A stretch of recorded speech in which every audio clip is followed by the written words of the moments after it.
Oh, you guys smell nice today. What is that, lavender? Are you guys ready for a little bit of a history lesson? I am. Call me, you guys ready for this? Call me historical. The nation of Israel had been captured by the Babylonians, forcing Israel to live in exile for 70 years. But then miraculously, King Cyrus decides to let the Jewish people return to Jerusalem, to let them return to their home. Punishment and bondage had just ended, and now restoration can begin.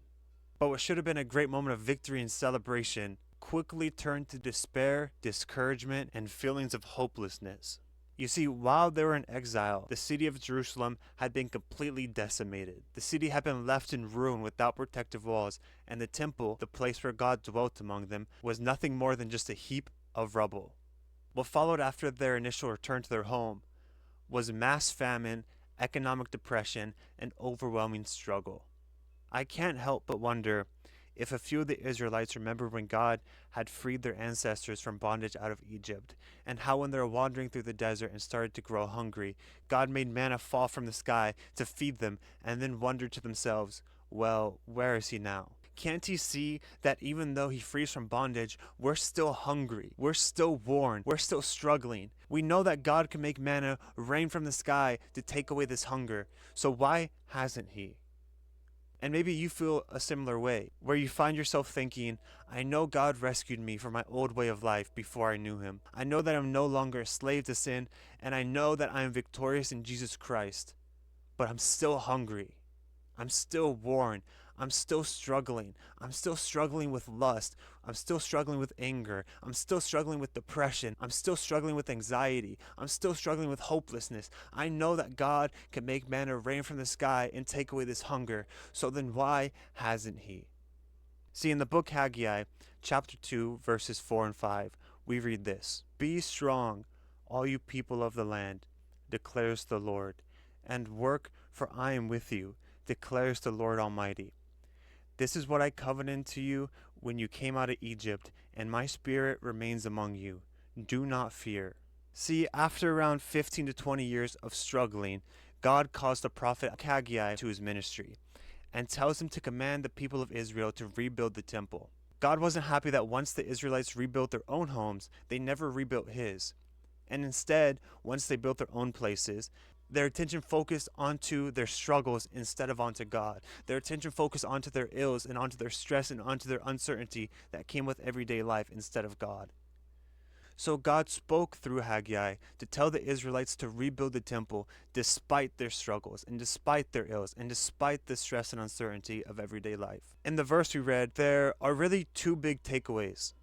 The first is in verse 5, where God reassures his people by reminding them of his covenant he made when he brought their ancestors out of Egypt, about his promise to free them, about his promise to take them out of a land of bondage and a land of suffering, and to bring them into a land of hope, peace, and freedom. God reassures his people and tells the Israelites that the promise that he made to their ancestors is the same promise that he made to them. And the good news is, the same promise that he made to the Israelites to free them from the bondage of Egypt is the same promise that he made to the Israelites as they rebuilt the temple to free them from the bondage of suffering, struggle, and famine, and is the same promise he makes to you and I to free us from the bondage of sin. Paul writes this in Philippians 1 verse 6.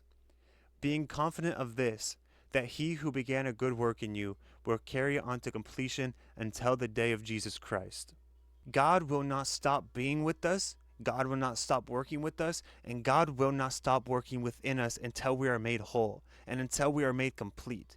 God did not leave Israel in bondage in Egypt. God did not leave Israel in bondage to famine, and God will not leave you in bondage to sin until every shackle has fallen and every chain is broken, and until every hold that the enemy thought he had on you had been wiped away through the blood of Jesus Christ. God will not leave you in bondage to grief.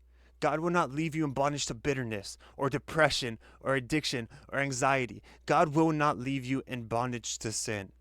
Sometimes it feels like sin has too strong of a grip in your life. And you think to yourself, I'm going to die struggling with this. I'm going to die dealing with the same sin, falling for the same temptations, and losing the same battles. Well, my friends, I'm here to tell you this. You are God's masterpiece, and God will not leave his masterpiece unfinished. Let me just say that again one more time. for those who put me in a background tab and are doing something else right now. You are God's masterpiece, and God will not leave his masterpiece unfinished.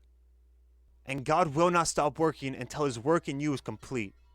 So then, just like the Israelites, why are we still hungry? If God says he's going to wipe these things away, then why hasn't he? And that leads us to the second takeaway to the passage we read in Haggai. It's a simple 2 words, but it's easy to miss, so I'll just read the passage again. Be strong, all you people of the land, and work. And work. Be strong, all you people of the land, and work.